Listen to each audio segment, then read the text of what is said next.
നല്ല അടിപൊളിയായിട്ടുള്ള കണ്ണൂരപ്പം എങ്ങനെ തയ്യാറാക്കിയെടുക്കാൻ നോക്കാം. വളരെ സിമ്പിളാണ്, അതുപോലത്തെ നല്ല ടേസ്റ്റാണ് കേട്ടോ. മുട്ടയപ്പം എന്ന് പറയും, കണ്ണൂരപ്പം എന്ന് പറയും കേട്ടോ. അത് സിമ്പിളായിട്ട് തന്നെ തയ്യാറാക്കിയെടുക്കാം. ഇത് ചിക്കൻ കറിയുടെ കൂടെ ബീഫ് കറിയുടെ കൂടെയൊക്കെ നല്ലൊരു കോമ്പിനേഷനാണ്. രാവിലെ ബ്രേക്ക്ഫാസ്റ്റും ആയിട്ടും ഈവനിങ് സ്നാക്സ് ആയിട്ടും ഒക്കെ ഉണ്ടാക്കിയെടുക്കാം കേട്ടോ. അപ്പോൾ ഇത് ഉണ്ടാക്കിയെടുക്കാനായിട്ട് പച്ചരി ഓവർനൈറ്റ് ആയിട്ട് സോക്ക് ചെയ്യാൻ വെക്കണം. അല്ലാന്നുണ്ടെങ്കിൽ 6 മണിക്കൂറെങ്കിലും മാക്സിമം വെക്കണം കേട്ടോ.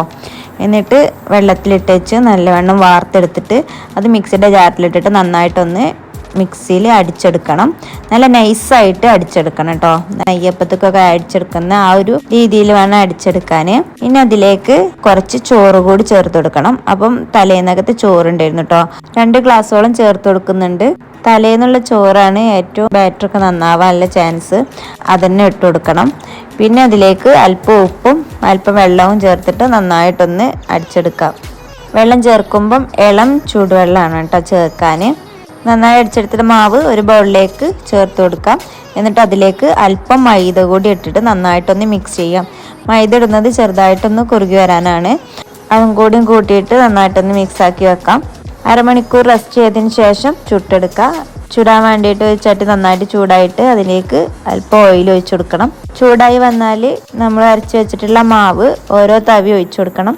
എണ്ണ ചൂടായോ എന്ന് അറിയാൻ വേണ്ടിയിട്ടാണ് കേട്ടോ ഞാൻ മേലെ ഇങ്ങനെ ഒന്ന് ആക്കി കൊടുത്തത്. അപ്പോൾ മേലെ ചൂട് തട്ടുന്നുണ്ടെങ്കിൽ പെട്ടെന്ന് ചൂടായി എന്നാണ്. ഞാൻ ഓരോ തവി ഒഴിച്ചിട്ട് നല്ലോണം ഒന്ന് പൊന്തി വന്നാൽ മറുവശം അതുപോലത്തെ ഒന്ന് വേവിച്ചെടുക്കാം. അപ്പോൾ ഇതുപോലെ നെയ്യപ്പം പോലെ ഒന്ന് പൊന്തി വരും കേട്ടോ. നമ്മൾ നല്ലോണം 4 വശവും നല്ലോണം ഒന്ന് വട്ടം വീശി കൊടുത്ത് ഇതുപോലെ തിരിച്ചും മറിച്ചിട്ടിട്ട് വേവിച്ചെടുക്കാം. ഈ ഒരു അപ്പം കണ്ണൂർക്കാരുടെ സ്പെഷ്യൽ അപ്പാണ് കേട്ടോ. ഇത് പുതിയാപ്ല സൽക്കാരത്തിനൊക്കെ പ്രത്യേകം അവരുണ്ടാക്കുന്ന ഒരു അപ്പാണിത്.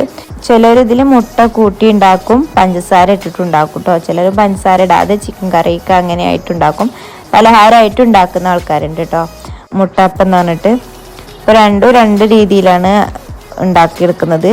പിന്നെ ഇതിൻ്റെ വേറൊരു വേർഷനാണ് ഉണ്ണിയപ്പ ചട്ടിയിൽ ഉണ്ടാക്കിയെടുക്കുന്ന ഒരപ്പം. അതും വേറൊരു മുട്ടയപ്പം തന്നെയാണ് കേട്ടോ.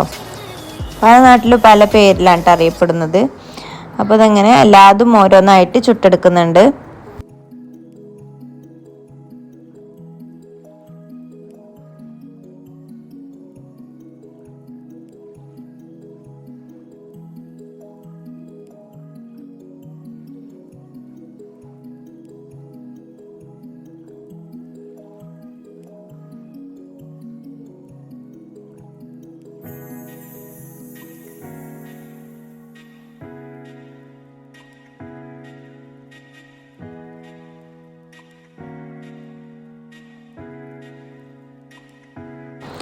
അങ്ങനെ എല്ലാതും ചുട്ടെടുത്തു. അപ്പോൾ ഇതാണ് നമ്മുടെ സ്പെഷ്യൽ കണ്ണൂരപ്പം. ഇത് ചിക്കൻ കറിൻ്റെ കൂടെയും ബീഫ് കറിൻ്റെ കൂടെയും ഒക്കെ കഴിക്കാൻ പറ്റുന്ന നല്ല അടിപൊളി അപ്പാണ് കേട്ടോ. എല്ലാ മക്കൾക്കും ഇഷ്ടപ്പെടും. നല്ല അടിപൊളി ടേസ്റ്റി ആയിട്ടുള്ളൊരു അപ്പാണിത്. അപ്പം മക്കൾക്കൊക്കെ അപ്പം ഇഡ്ഡലി നൂൽപ്പുട്ടൊക്കെ ഉണ്ടാക്കില്ലേറെ ഒന്നും കൂടെ നമ്മൾ ഈ ഭൂരിയൊക്കെ ഉണ്ടാക്കൂലേ അതുപോലെ ഒന്ന് ഉണ്ടാക്കി കൊടുത്താൽ മതി. അപ്പോൾ എല്ലാ മക്കൾക്കും ഇഷ്ടമാവും. അപ്പോൾ ഇതൊന്ന് ട്രൈ ചെയ്ത് നോക്കിയിട്ട് എല്ലാവരും ഫീഡ്ബാക്ക് അറിയിക്കുക. ഓക്കെ, അപ്പോൾ ഇനി നെക്സ്റ്റ് വീഡിയോയുമായി കാണുന്നവരേക്കും ഓക്കെ, ബൈ ബൈ.